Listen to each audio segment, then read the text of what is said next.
Midterm results are in, and the teacher is furious. The entire class bombed, but one student stands apart. Akita Masamichi, top scores in every single subject. Again, his classmates are in awe. First place since enrollment, never once dropping. They tell him he'll be a doctor or a minister someday. He humbly deflects. But behind those glasses and that quiet smile, there's a lot more going on than anyone realizes. His classmates shower him with praise. First place again. Hasn't he been at the top since day one? A teacher tells the class to learn from his example. Akita just laughs it off, saying he got lucky. But one friend leans in close. Akita-kun, help me study. My grades are a disaster. He agrees if he has time. Sounds like a pain, he thinks, because for Akita, academics aren't the hard part of his life, not even close. A blonde delinquent named Ikushima corners Akita after school. The tension is immediate. Ikushima accuses him of looking down on people and kicks him to the ground. He demands Akita get on his knees. This is the reality behind the perfect student's life. He's not just smart, he's a target. And Ikushima isn't the type to stop at words. Ikushima calls Akita an idiot. He wasn't even flirting with his girlfriend. He was just talking to her. But Ikushima doesn't care. Resorting to violence because someone spoke to your girl? Akita mutters that he can't waste time dealing with idiots. He says he'll be more careful next time and walks away, blood on his face. But this encounter, it's about to change everything. A girl in a sailor uniform steps in. She walks right up to Ikushima and tells him point blank, "Don't go near my girl again." Ikushima clicks his tongue and backs off. The boy Akita was defending sits on the ground in shock. Did she just help him? She drove Ikushima away with nothing but words and presence. Who is this girl? And why does she radiate something terrifying beneath that calm smile? She turns to Akita with a look that says she already knows everything about him. Is she smart too? Akita stammers out a thank you and asks who she is. She turns to leave. It can't be helped, she says. But the question lingers. She's strong, she's fearless, and she just casually handled the school's most dangerous bully. Akita can't stop thinking about her. He catches up with her later and asks the question that's been burning inside him. Can you teach me how to fight? She pauses. He explains his reasoning. If he learns to fight, Ikushima will never mess with him again. But even as he says it, he knows what she's thinking. Fighting is something only fools do. And yet, he said it anyway. She looks at him with an amused, "Oh my," and something shifts in her expression. She's interested. She cracks her knuckles and tells him to show her what he's got. He throws a punch, and it actually lands. She calls it impressive. But it's too weak. She couldn't even see it, which is good for speed, but if he wants to do real damage, he needs to step in closer. Just landing a hit is one thing. Hurting someone? That's a completely different game, and she's about to show him exactly what that looks like. She demonstrates her own technique. Strike with the hand first, let the foot follow. No wasted movement, just pure speed. Forget blocking, she tells him. You won't even have time to react. They call it something specific, something that shouldn't exist in a high school girl's repertoire. But she throws it like it's breathing. A group of martial arts students recognize the move instantly. That's the technique that led someone to the national tournament. But normally, a punch starts from the feet. Power generated from the ground up. This one is different. It reverses the entire sequence. Hand first, foot second. The speed is inhuman. And the girl throwing it, she's doing it in a school skirt with a smile on her face. Ikushima reappears, declaring he's going all out. Don't cry about it later, girl, he warns. She grins. Now this is getting fun. All out? Her eyes narrow. She takes a deep breath. The air shifts. Everyone watching can feel it. Something monstrous is about to be unleashed. The real fight starts now.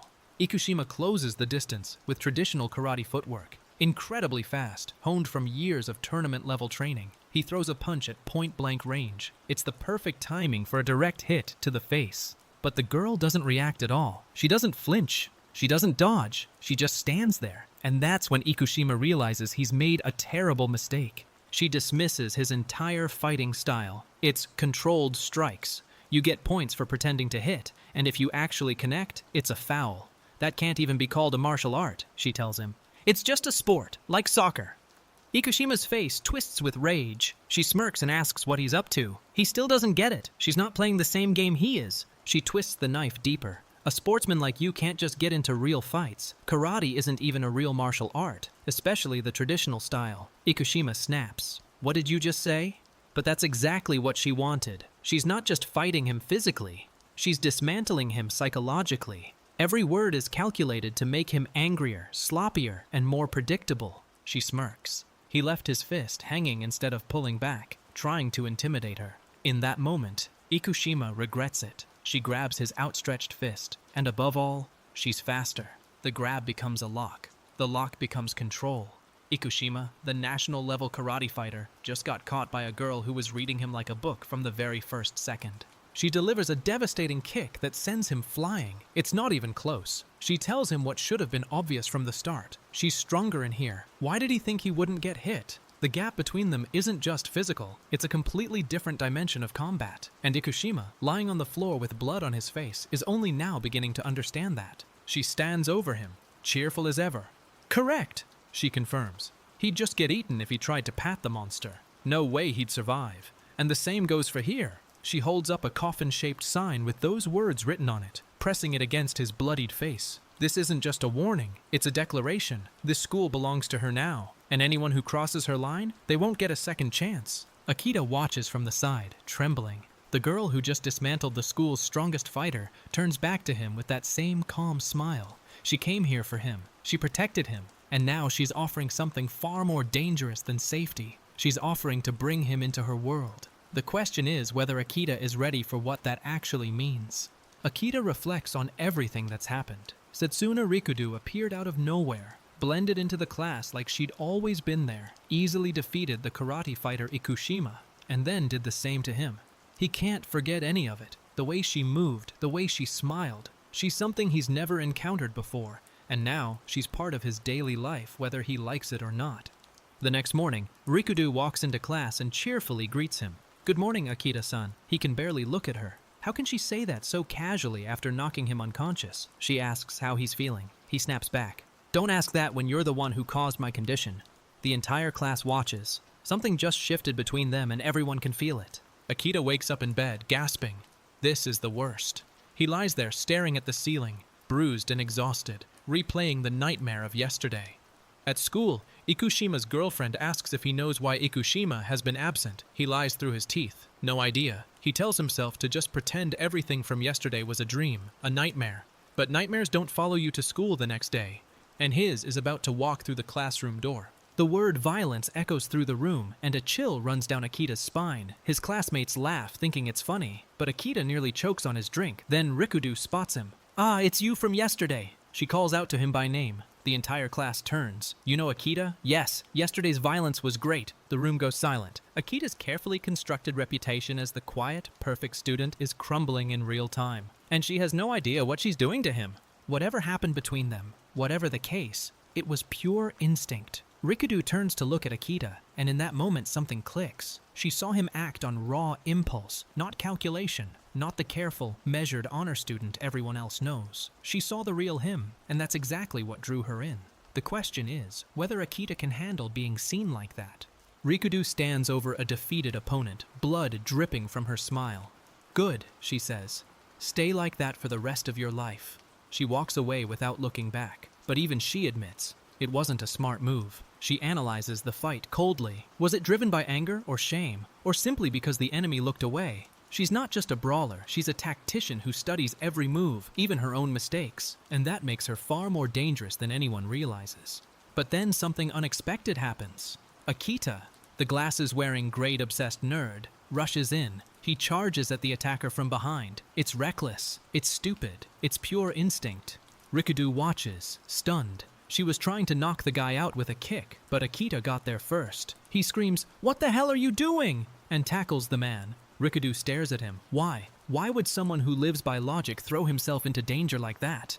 Rikudo rolls her sleeves up with a grin. She's ready to fight. Akita watches in disbelief. She's actually excited, but there's a problem. The opponents are 3 grown men. It's a 1 versus 3. Can even Rikudo win against those odds? She charges in without hesitation, her shoes slamming into the ground as she closes the distance. The answer becomes obvious real fast. The next day on the bus, Akita spots her again. There she is. His heart rate spikes. She boards the bus like nothing happened. Same calm smile, same sailor uniform. He peppers her with questions in his head. Are they on the same route? Where does she live? What kind of life does she lead? He'd really like to see her parents' faces. She gets off at Mashuku Station, and he finally exhales. Now he can relax, but relaxing around Setsuna Rikudo is something Akita will never be able to do again.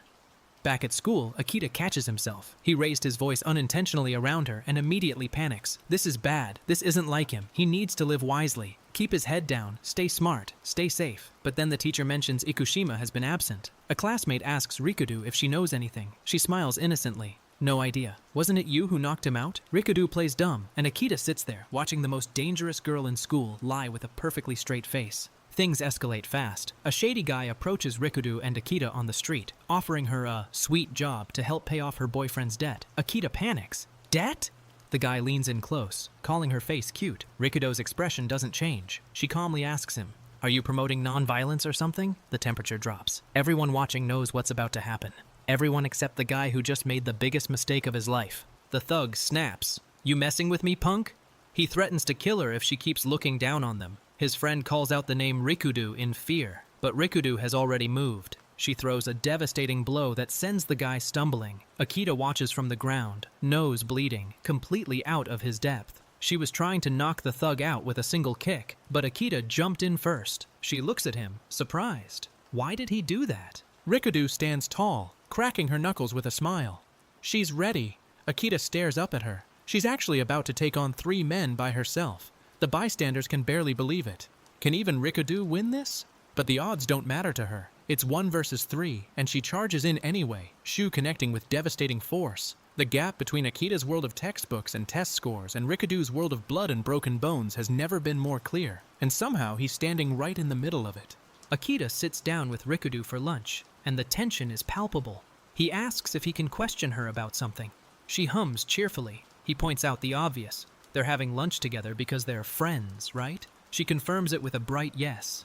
He pauses. Even though she's hit him twice, calling this a friendship feels insane. But he sets that aside for now. What he really wants to ask is something far more important. Rikudo opens her lunchbox, and Akita's jaw drops. Protein drink, skinless chicken breast, broccoli, white rice, 68 grams of protein, 69 carbs, 3 grams of fat. He asks if she's a bodybuilder. She tells him protein helps heal wounds faster. Then she smiles and says, "Now enjoy your meal." The wounds she's healing? The ones she caused him. The audacity is almost impressive. Rikudu explains her philosophy to Akita directly. It's not about being strong or weak. It's not about winning or losing. It's a matter that goes beyond profit and loss. It's about dignity. Akita listens carefully. She tells him he should understand this better than anyone. And don't get too close. A classmate walks by and asks if it's a lover's quarrel. Akita screams that it's not. But the way Rikudu looks at him while talking about dignity, that hits different than any punch she's ever thrown. The situation with the thugs from earlier has escalated. Shuji, the man behind the operation, runs what's called a love business. He hooks women on host clubs, makes them pay on credit, and when they can't pay, forces them into the industry. Rikudu explains this to Akita calmly on a bus ride. She asks how he thinks Shoji keeps the women from escaping. By being kind? No, it's the opposite. Akita's blood runs cold. This isn't just street-level bullying anymore. This is organized crime, and Rikudu is walking straight into it. Shuji's underlings discuss the plan outside a van. One of them hesitates. Kidnapping a high school girl isn't something you can joke about. If they go through with it, Shuji will really kill them if things go wrong. But the other one asks if he's really going to back out now. The threat hangs heavy in the air. These aren't just thugs anymore. They're cornered men doing desperate things. And their target? She's already on her way. Shuji makes the call himself, smiling into his phone. "Let's just kidnap that one." His subordinate stammers. "Kidnap?" Shuji explains coolly. "A high school girl is perfect. They'll record a video, make money off it, use it to attract customers. If people look down on their business, it's over. They have to settle this." His smile never wavers. This is a man who treats human beings as products. And he just set his sights on Setsuna Rikudu. He has no idea what he's walking into.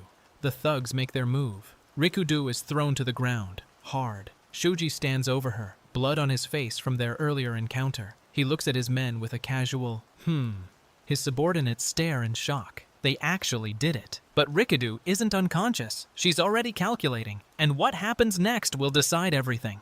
Akita finds himself face to face with Rikudo after the chaos. He raises his fists instinctively. A fighting stance. She tilts her head. "Why are you in a fighting stance? Are you going to hit me too?" He stammers. She says she has no intention of hitting him, genuinely confused. He explodes. "Because you just kicked me with a flying kick." She smiles innocently. The disconnect between her violence and her casual demeanor is enough to break anyone's brain. But Akita is starting to realize this is just who she is. She delivers a devastating blow, fist connecting with face in a panel-shattering impact. As the person crumbles, she states her philosophy plain and simple. Violence is equal for everyone, regardless of gender. It's not a threat. It's not posturing. It's a fundamental belief. Rikudo doesn't see men and women as different when it comes to combat. Everyone gets the same treatment. And right now, that treatment involves a broken nose. The aftermath is brutal. One thug's nose is shattered. Another screams in agony. Rikudo stands calmly while chaos erupts around her. She lectures them even as they bleed. Grabbing someone by the neck in front of an enemy is the worst thing you can do. You let them into your personal space, blocked both your own hands, abandoned offense and defense simultaneously. It's like declaring non-violence. And in front of Setsuna Rikudo, declaring non-violence is a death sentence. Akita is dragged into a back room by Shoji's crew. They offer him a free service. Never let a woman look down on you again. They'll teach him. It's about muscle, they explain. Women are weak, so they can't go against muscle. Akita should hit the gym. He panics. This isn't about money, but they're not listening. They tell a girl to get him in the mood. The situation is spiraling out of control. Akita is in way over his head, and the people around him see him as nothing but a tool. The philosophy continues. When you have muscles, you feel it. That sense of omnipotence. The feeling that no one can beat you, especially when you're holding a woman. No matter how desperately she resists, you can do whatever you want. The thugs nod along like this is gospel. But somewhere in the building, Rikudo is listening. And every word they're saying, it's fuel for what's coming next. Shoji's men start having second thoughts. That's totally a crime, right? Wouldn't they get arrested? One of them points out the obvious. Isn't there a chance they'd get caught? Shoji sighs. This is why young people these days, their testosterone is too low. He turns to leave. Then Rikudo appears behind him. Bruised, bloodied, but standing. She tells them they need to work out more. The room freezes. She shouldn't be able to move. She shouldn't be conscious. But here she is, and she's smiling. Rikudo confronts Shoji directly, asking if he has business with her. He recognizes her, the woman from before. She confirms it cheerfully. She heard he beat up one of her people, right? Shoji laughs. Well, that's interesting. But the laugh dies in his throat when he sees her eyes. This isn't the same girl from the street. This is something else entirely. Something that doesn't care about his money, his crew, or his threats. And she just walked into his territory alone. The Yakuza boss erupts. Whose face do you think you're dirtying? If she keeps this up, he'll kill her. He'll pour gasoline on her house and burn it to the ground. If she doesn't want her whole family slaughtered, she better come apologize. Rikudo listens to every word without flinching. Then she responds with a single word. She'll let him work for her, she says. The temperature in the room drops to absolute zero. She just flipped the entire power dynamic with one sentence, and she means every word of it. Akita stares at the ceiling, terrified. What's going to happen to him? Shoji's crew starts calculating. Medical fees, doctor's fees, compensation. How about 3 million yen? Akita nearly chokes. 3 million? Shoji waves it off. It's fine, it's fine. If Akita introduces him to some girls from school, he'll get a cut too. They'll focus on this situation for now. Akita realizes he's not a victim to these people. He's an asset, a way in. And the only person who can get him out of this is the same girl who got him into it. The man who had Akita confirms by phone. They've got the girl. Shuji grins on the other end. Oh, you already kidnapped her? Almost came himself. Then he hangs up and tells his men not to call again. But something doesn't feel right. The kidnapping went too smoothly. And Rikudo going down without a fight? That's not the girl who dismantled 3 men on a street corner. Something is very, very wrong with this picture. Rikudo explains the full scope of Shoji's operation to Akita. He gets women hooked on hosts, drowns them in debt, and forces them to work. The entire business model collapses if the women escape. So how does he keep them? Not by being kind. The opposite. Through fear, control, and violence. Akita asks if she's really going to take on something this big. She looks at him and says Akita should understand. This isn't about strength, it's about dignity. And dignity is worth fighting for, no matter the cost. Back at the hideout, the thugs try to grab Rikudo by the neck. She doesn't resist. She lets them get close. And that's their fatal mistake. Grabbing someone by the throat means both your hands are occupied. You've abandoned all offense and defense. You've declared non-violence in front of the most violent person in the room. Rikudo doesn't even need to explain it twice. The crunch of bone does it for her. She delivers one final devastating blow, sending a man's face caving in with a single strike. His nose shatters. His friends scream. And Rikudo stands there, calm as ever, surveying the wreckage she created. Zinkun collapses. The others can barely stand. She looks at them with mild curiosity. These men who talked about muscle and omnipotence and doing whatever they wanted to women? They're all on the ground now, broken by a girl in a school uniform who just proved that violence really is equal for everyone. And she's not done yet. A group of guys are hanging out at night when one of them brings up something strange, Tsujigiri. His friend laughs it off, asking what year they think it is, but he's dead serious. Apparently, someone's been roaming the streets, picking fights with random people for no reason at all. The big guy flexes confidently, saying he doesn't care. If that idiot shows up, he'll knock them out cold. Then, out of nowhere, a voice cuts through the darkness. Such a nice night out, isn't it? The aftermath is brutal. A girl stands in the doorway asking what happened, and a woman on the ground says the attacker ran off. Lying in the wreckage is a man, bloodied and broken, surrounded by shattered debris. Someone asks if he's even still alive. The casual response? He's used to getting beaten up, so he'll probably be fine. Then the focus shifts. What about you, Akita? Are you okay? Silence, and then a quiet offer to go to the hospital. But this isn't just random violence. There's a story behind the muscle. A man remembers how women used to mock him, openly, cruelly. That humiliation drove him straight to the gym, and as he got stronger, everything changed. Suddenly the same girls who laughed were fawning over him. Strength saved him. It's all he's got, and he screams it out like a war cry, charging forward with everything he has. But strength alone means nothing against someone who actually knows how to fight. Even as he thrashes around trying to escape, Akita maintains perfect balance on top of him, shifting her weight with terrifying precision. Every desperate attempt to break free is met with calm, calculated adjustment. She's not even struggling. She's in complete control. He lands a hit, and Akita barely flinches. Tee-hee, that tickles. The narration drops the cold truth. Even if the person on the bottom manages to strike back, the damage is minimal. And then she unleashes something far worse. Whatever comes next hits so hard the panel can barely contain it. This is what they call a mount position, a technique where, after knocking your opponent down, you immediately climb on top of them. Akita looks down at him with a smirk. Dumbass. And then the question that cuts deeper than any punch. So what was that again? Sheer force is all that matters. The narration explains what Akita is doing. A crossguard straight out of judo. By controlling him with her legs, she makes it nearly impossible for him to land any meaningful strikes.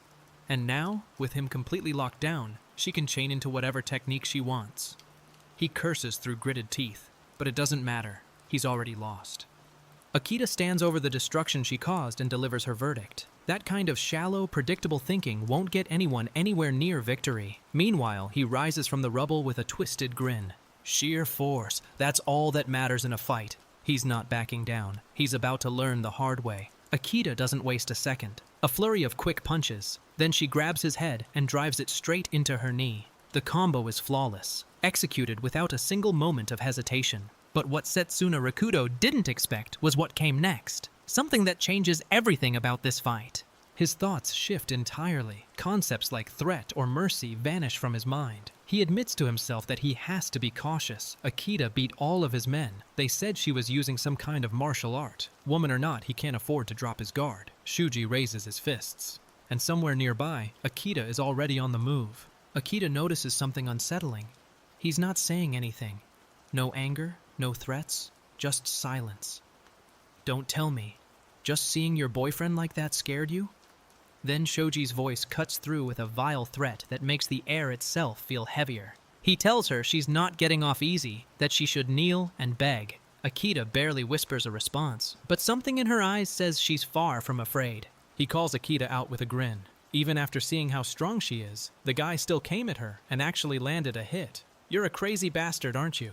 Meanwhile, Akita examines the bruise on her face, clearly annoyed. She's still pissed, and her solution, landing 5 more punches on his face, ought to do the trick. The speech that follows hits different. Haven't you ever had a memory that haunts you, even years later? A time when your dignity as a person was threatened, when you faced overwhelming, crushing unfairness. It's extremely rare, but there are moments when one must strike, and that is why he dares to shout it out, fist raised to the sky, ready to stake everything on this moment. The room erupts into chaos. One guy is howling with laughter, mocking him mercilessly, while the other stands frozen in embarrassment. The taunting is brutal and relentless. Through it all, he insists he has no intention of doing anything wrong. But the laughter doesn't stop. And watching from across the room, a girl with sharp eyes lets out a quiet, knowing smirk. The final blow isn't physical, it's the words. "Don't hold back," someone says with a smile. "She's nothing more than a tool, a plaything." The camera lingers on Akita's face. Her expression is unreadable, but her hands tremble ever so slightly. Whatever happens next, someone is about to pay for those words.